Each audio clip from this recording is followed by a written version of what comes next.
Hello, and welcome to the episode of Todd Talks. When Todd Talks, people listen, and you are on Guts. Hopefully. Yes, it is time! I'm so excited, because today we are doing a breakdown of the upcoming death battle between Guts and Dimitri from Fire Emblem. We're finally getting a Fire Emblem character, and that preview has me all kinds of excited. The Dimitri preview. I haven't seen the combat preview as of yet. But yeah, this is going to be really, really fun, and I'm excited to talk about Fire Emblem, but also Guts, because I did not get to do a Guts prediction last time, Guts vs. Nightmare. I would have lost that fight, because I totally would have sided with Nightmare. He was my main in Soul Calibur 2. Sorry. Wait a minute, aren't you a Nintendo guy? I had the PlayStation version, so I did not have Link. I had Heihachi Mishima. Anyway, but this is going to be a very fun breakdown that I'm very, very excited about, so let's get started. Alright, in the realm of Midland, yes, I am going to totally quote the preview from the original Guts episode, because it was one of my favorites. In the realm of Midland, rumors run rampant of a mercenary clad in black armor wielding a massive sword, and so on and so forth. But yes, his name is Guts, and oh man, am I excited. Guts is one of the most you know the rest. So yes, we're talking of course of Guts, but this mysterious black swordsman, who is rage personified in many aspects, is not as straightforward a story or character as many people are led to believe, including how they've actually talked about him in the preview for their last episode, and definitely this one. So, allow me to start at the beginning. But yeah, it's going to get dark. That's eternal. Guts' story is dark. But yes, as you all know by now, he was born from the corpse of his mother, who had been hanged from a tree. And we're just getting started. I can't do a boomstick voice. Man, I wish I could do the boomstick voice. I just can't. Yes, after being found by a traveling band of mercenaries, headed up by Gambino, he was taken in by their woman. I'm not using the other word. It was their woman. And she raised him for 3 years until she died to plague, with Guts watching. Because of why not at this point. And this, again, we're just getting started. Eventually, Gambino decided to raise the boy and train him in swordplay when he was very, very young. Eventually, when he was just 9 years old, he would get into combat and kill his first man. However, Gambino was a jerk, and he allowed things to happen to Guts. I am not saying what, but you all know what. Okay, you all know what. Yeah. But yeah, he allowed things to happen to Guts. And even though Guts didn't believe it at first, Gambino would eventually suffer an injury that would make him hate Guts even more. And he revealed, yeah, I did let that happen because I hate you. I mean, he hates his existence, apparently. Okay. Eventually, this led to a fight between the two in which Guts killed him in self-defense. I didn't like that they said he murdered Gambino in self-defense. That's not mutually exclusive. Whatever. But yes, he killed Gambino, which turned the entire mercenary band against him, and that led to, I kid you not, running from the mercenaries, getting thrown off a cliff, landing near a pack of wolves, fighting off those pack of wolves, and then getting picked up by another mercenary band. Okay, so a few years pass, and Guts is with his new mercenary band and fighting his way through life, and still getting all sorts of tragedy happening to him, including witnessing the death of a flower spirit that actually helped him out in a prison. It's weird, but it's there. And this would eventually lead him to meeting the Band of the Hawk. Or is it the Band of the Falcon? Okay, I've heard it said both ways, and I looked it up. And apparently the kanji in Japan, the Japanese kanji for falcon and hawk is the same thing. So you could say the Band of the Hawk or the Band of the Falcon. A lot of the wikis I said say Band of the Falcon. Death Battle says Band of the Hawk. And there was a game called the Band of the Hawk. So, yeah. Anyway, and this is where he would eventually meet Griffith. Yeah. So, Griffith was impressed by Guts in various ways. And he decided to invite him into the Band of the Hawk. Guts refused. So they had a duel on the stipulation that Guts lost, he would join the group. Sure enough, Guts lost, and he became part of Griffin's crew. And this was actually a plus for Guts in a lot of ways, because for the longest time, for 3 years at least, he had focus. He had a goal. He was trying to help Griffith accomplish his goals, and which was, among other things, to get his own kingdom. I'll get into Griffith later. I'll get to Griffith later. So, eventually, Guts' sword prowess led to him being labeled one of the generals of the group, and through him and Griffith's tactical prowess and ability, they were able to end a 100-year war, including going up against an apostle. I'll get to that later too. But this is where a part of Guts' story changes in a way you wouldn't expect. You think, oh, he's just happy with his mercenary group. He's actually not. He didn't like that he was considered just an item in Griffith's tool bag. You see, Griffith made this long speech about what a friend means, and it basically means you're a tool. You're to help me get my goals done. That's what a friend is to me. If you're my friend, you are to help me no matter what. Guts didn't like that. He also didn't like that a lot of other people in the Band of the Hawk, or Falcon, were just fine with following Griffith to his goals, including Casca. He didn't understand her devotion and other devotions to Griffith. And so eventually, after the war ended, he decided to leave the group to find his own goal. Find his own purpose or reason to... Sorry, I want to move that. It's really getting annoying.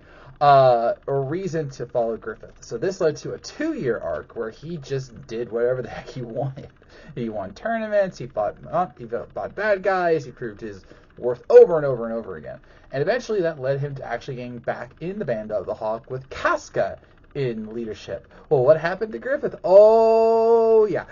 So he gets kidnapped / captured by an enemy kingdom. The whole Band of the Hawk was labeled traitors to the kingdom. Long story. And basically, Griffith got flayed alive. He deserved worse. Yeah. So, they decide, hey, we gotta save our leader Griffith, right? No, it's not a good idea. But they did it anyway, and this would eventually lead him to using I can't remember what the exact word is called, it's a really weird word, but he basically had this necklace on him, and it allowed him to summon the God Hand. The God Hand is bad. Yeah, the God Hand is bad. And Griffith summoned it, which transported basically the entire Band of the Hawk, including Guts and Casca, into the Demon Realm, basically.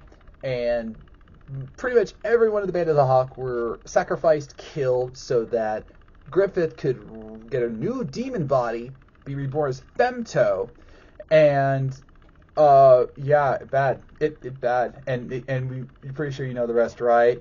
Guts had to rip off his own arm, his eyes got gouged out, Casca got violated by Griffith / Femto while Guts watched, and the only reason they made it out alive was because of the Skull Knight, which they did not mention in the original Death Battle. I am not amused. Skull Knight's awesome, man! Okay. So this led to Guts having multiple problems, and Griffin was one. I should have said 99 problems and Griffin's one, but it's more than 99, I promise you that. Because the brand that he has on his neck was a sacrifice brand. It means that it is a literal lure for all of demonkind. And for Guts to handle all the threats that were coming his way, and to become the being that killed Griffith at last for all of his betrayals, he had to literally level up. And that included getting the Dragon Slayer. I love that. That was a great song for the first episode. Anyway, okay. So yes, Dragon Slayer was massive, thick, and way too rough. It's too big to be called a sword, more like a heap of raw iron. Made by the legendary blacksmith Godo, it was meant to slay a dragon, but it was too unfeasible for anyone to wield, except for Guts. See, I love that episode. That was one of my favorites back in the day.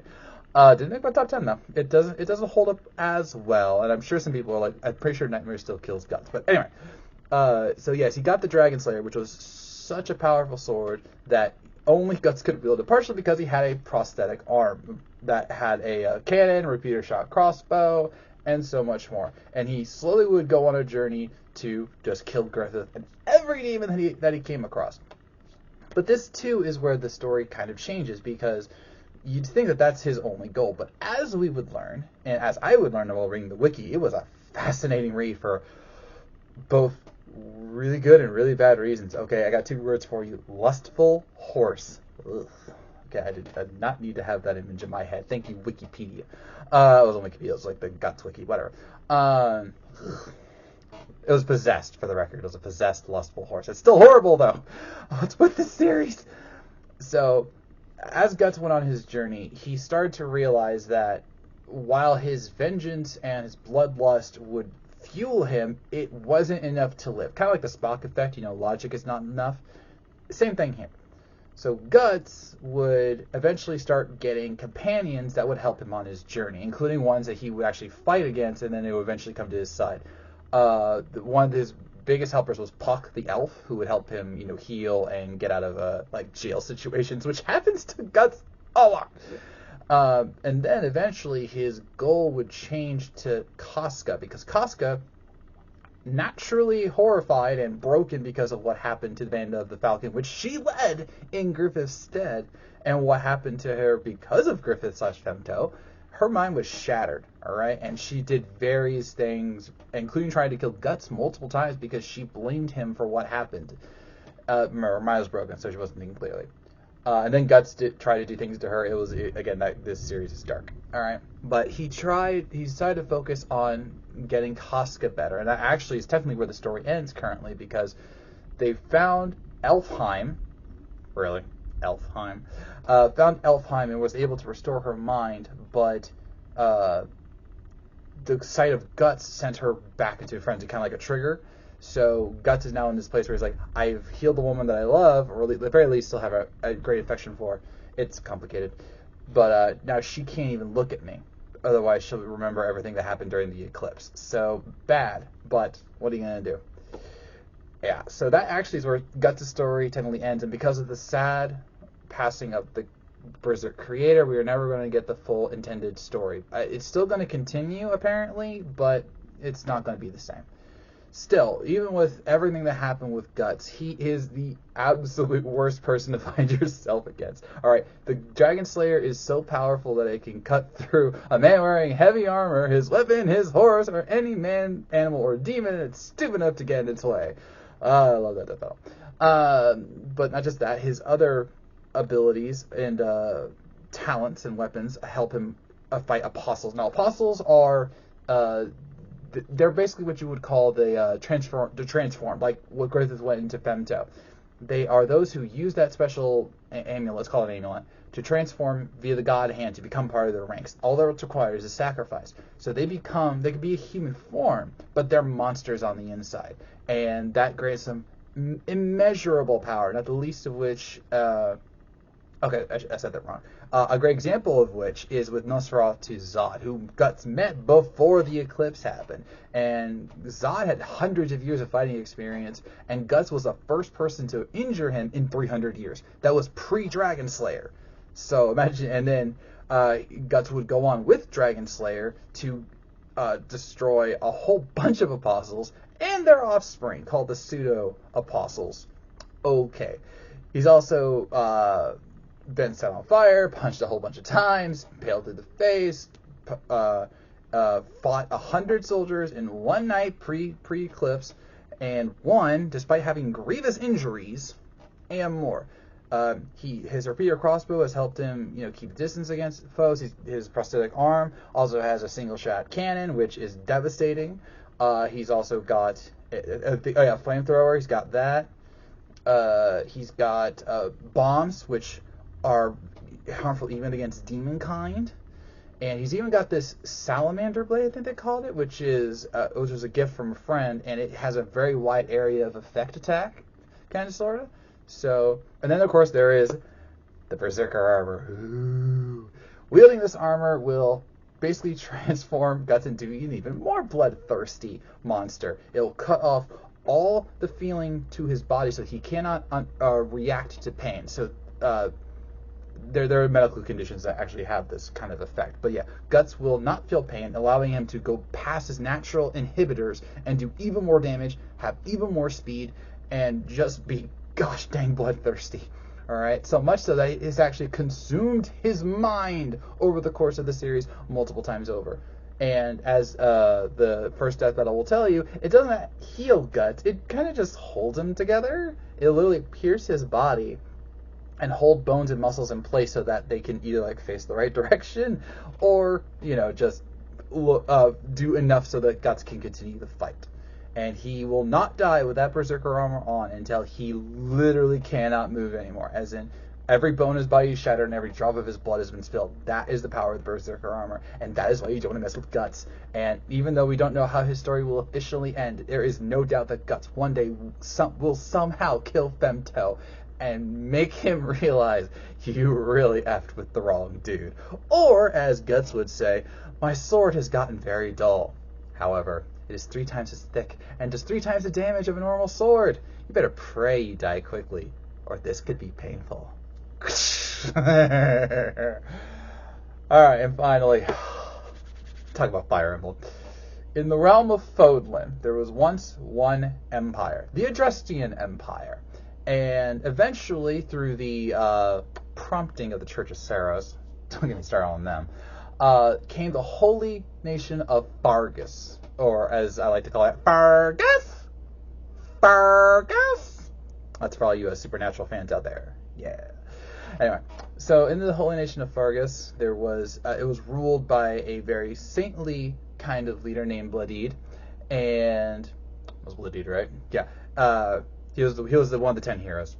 And eventually there would be another secession called the Leicester Alliance. So there were 3 main kingdoms, and at their focal point was the Church of Saros. And for a long time, this was okay. The 3 nations lived on their own. They all had their different philosophies and yada yada yada. And through the Church of Saros came Garrick Mach Monastery and the Officers Academy, where all 3 nations would send their next in lines, their up and coming nobles, or other people of, let's call it potential. Yeah, people of potential to help raise them into being the next leaders of Fodlan. And it is here that we shall now meet Dimitri Alexandre Blathid. I used to call him Bloodid. It's Blathid, sorry. Blathid. And it's a really weird way of spelling Blathid. Can I just note that? It's really weird. Anyway. So yes, Dimitri was the future king of Fodlan when we would meet, future king of Fargus, when we would meet him in the game. But his story starts well before then, because when he was young, he was trained to be a fighter at a very young age. He, as the preview noted, he would go on long hikes in mountains in full armor. He would be able to lift rocks with ease. He would break weapons just by swinging them, even though he was only 9. So, the Guts effect. And the Guts effect. And so on and so forth. But his life would irrevocably change during the tragedy of Duskur. Now, I won't go into the full tragedy of Duskur, but let's just say it was a conspiracy meant to kill Dimitri, his father, and basically certain people of the royal family, so that a new power would emerge. Let's just say that. And to their credit, they did kill most of who they wanted to. They killed his father Lambert. He killed a high-ranking soldier named Glenn, who was Rodrigue's son and Felix's brother, and so on and so forth. And in the process of this, they were able to shift the blame to the people of Duskur, who had already had a prejudice against them by the people of Fargus.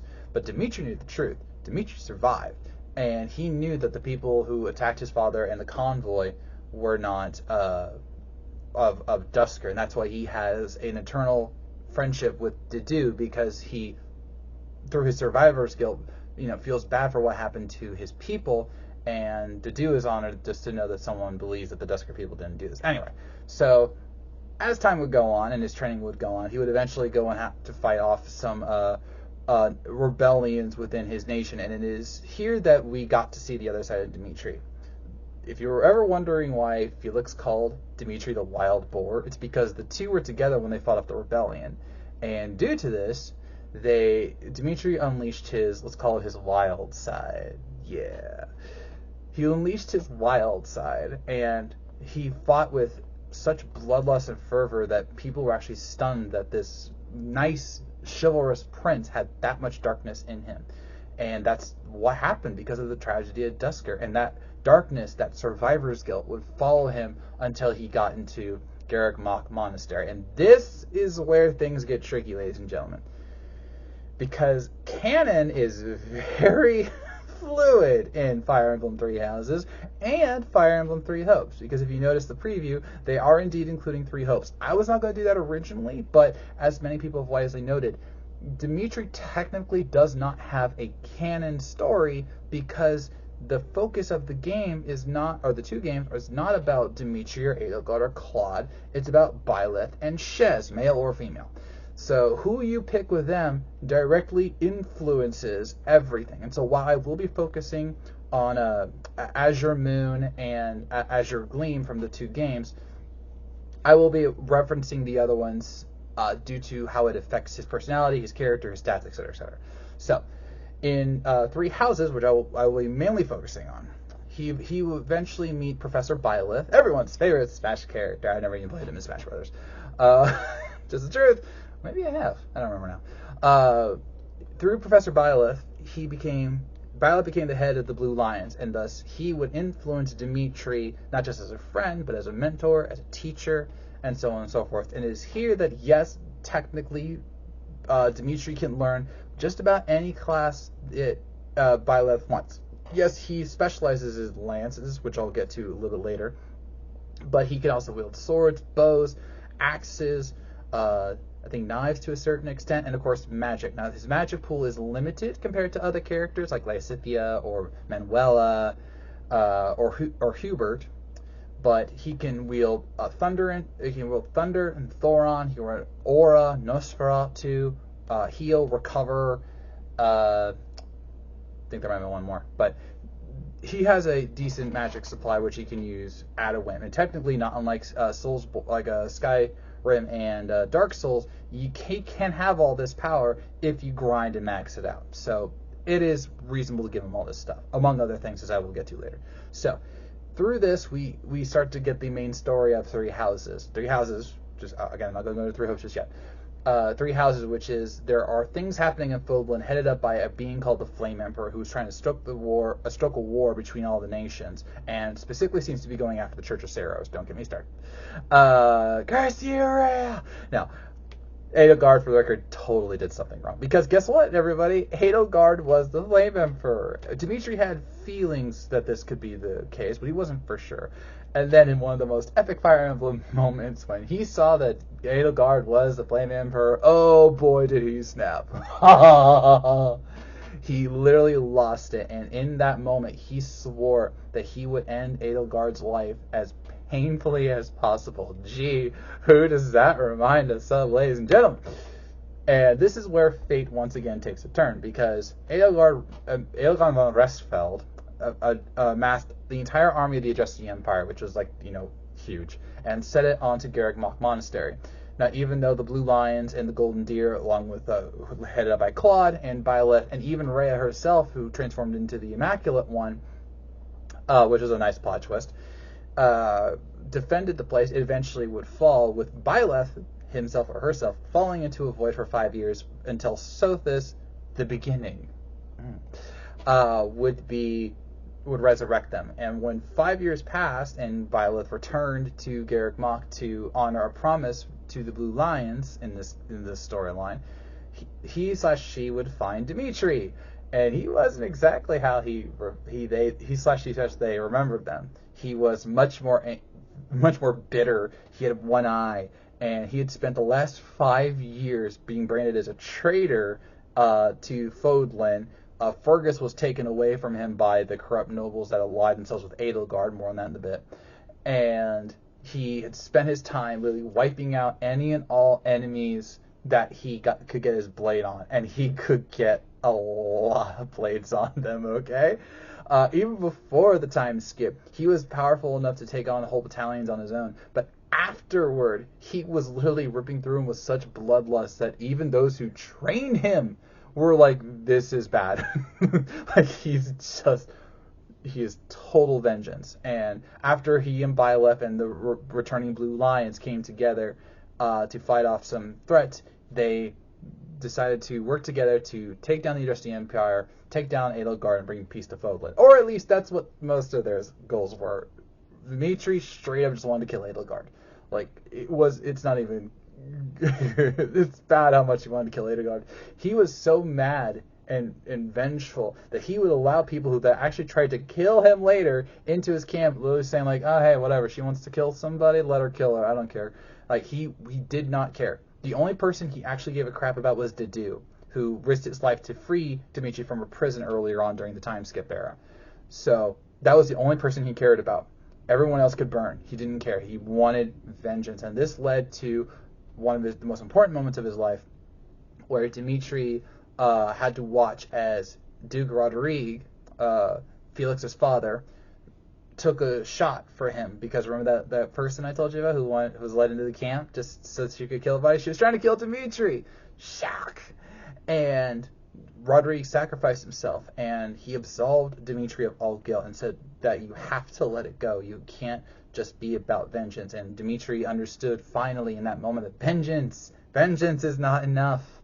And he apologized to his friends and his allies and swore that he would do the right thing and stop Edelgard, not in the name of vengeance, but to make Fodlan better and to bring it under one banner, potentially.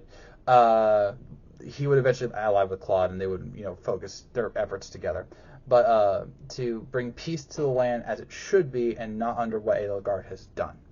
And he struggled with that because he had that great darkness within him. However, through the efforts of his allies and Byleth, they were able to defeat Edelgard in a true moment of, what do I want to say? Let's call it repentance and redemption. He decided not to kill Edelgard at first. He offered her the chance to live, and she wouldn't take it. And only in that moment did he kill her. Not out of spite, but literally out of self-defense, as ironic as it sounds. And at the end of the Azure Moon storyline, he became the unified king of Fodlan, and he led them into a golden age where everyone prospered. Those who slither in the dark were taken out. Byleth became the new Archbishop of the Church of Saros because of reasons. And seriously, my one complaint with Three Houses is that all 4 endings don't really give you an ending. It's like, oh yeah, this happened after you stop playing. Like, just show me that. Gosh dang it. Anyway, and he became the true noble and righteous king of Fodlan with his allies by his side, helping him to ensure that he never fell into the darkness again. And it's a very happy ending, one he deserved. But when you fight him in a battle, oh boy, are you in trouble. His best weapon is Aran Bar, which is one of the hero relics, which were made by the bones of a dragon, aka Sothis. And that's a long story. And but what's important here is that not only is he incredibly strong, incredibly endurant, his abilities through his weapons and his just natural classes, and the ones you can give him, allow him so many skills that it makes it really hard to kill him. For example, if he initiates combat, his magic and his physical strength goes up. He can do insta-kill attacks. He can do special damage to cavalry, to armored knights, to magic users at times. He can do counterattacks no matter the distance to him. And what makes him so dangerous potentially is not just that, but he actually has it to where he can ensure you don't hit him. He has multiple abilities, not just with his weapon, but with his classes that make your hit rate go down and his go up, and his evasion go up. All right? So it's bad enough that he's going to kill you in basically one shot. You can't hit him to try and stop him from killing you in one shot. And then when you add that to his arsenal weapons and magic that he can use, he's really hard to kill. The only real weakness he has, outside of his bloodlust when he was in rage form, is that he doesn't have the best magical resistance. And thus, if you are a powerful magic user, you could do serious damage to Dimitri. But if you're talking like a one-on-one weapon-wielding fight, you are going to have a hard time with the King of the Lions.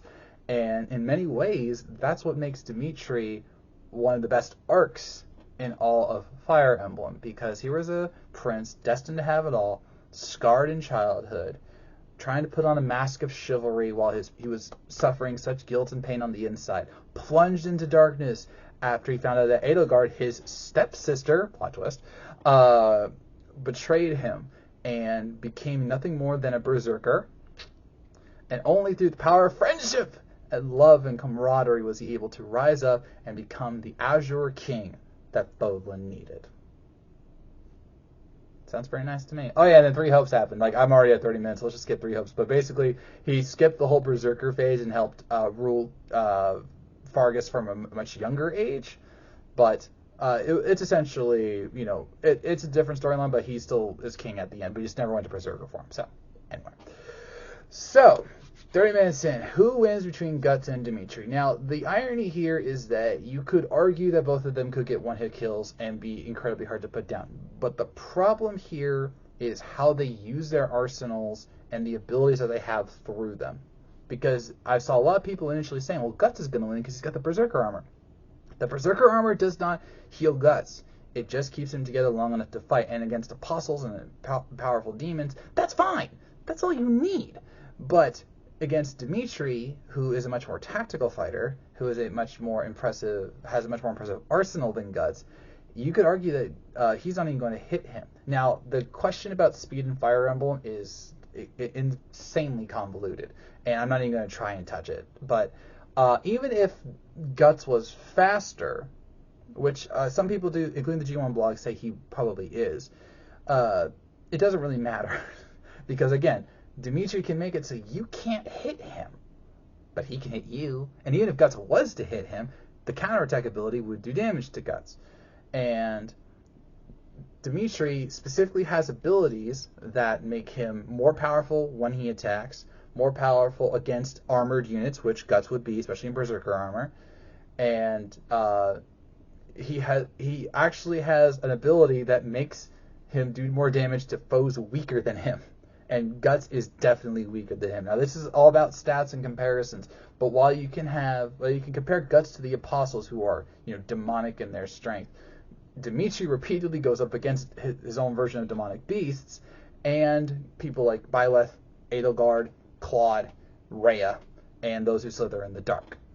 So their power has been enough to blow up cities, destroy massive towers in one shot. Rhea alone could take on an army and multiple beasts on her own in her dragon form.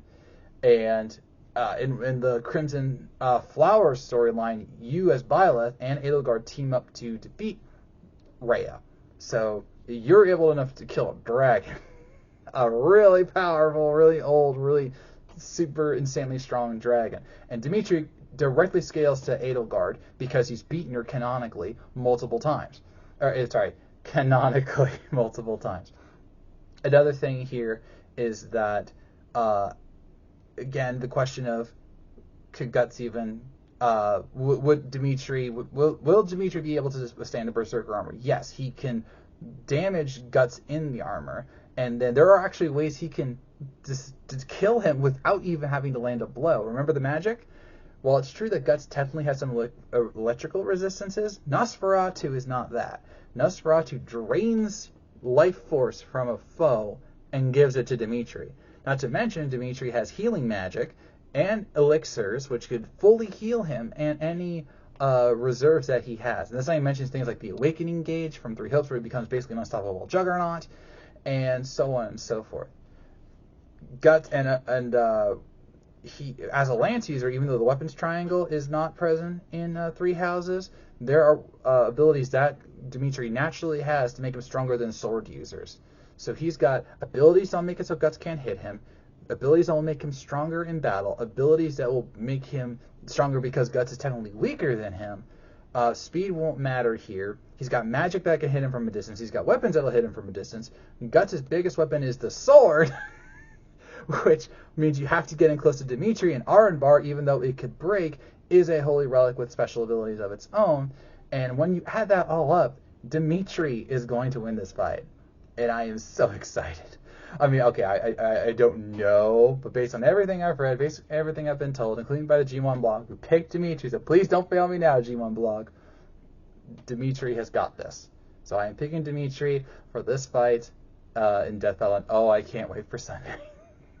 Please, Dimitri, win. Give Fire Emblem its due in its debut, and it's due in its debut. I like that. Yeah.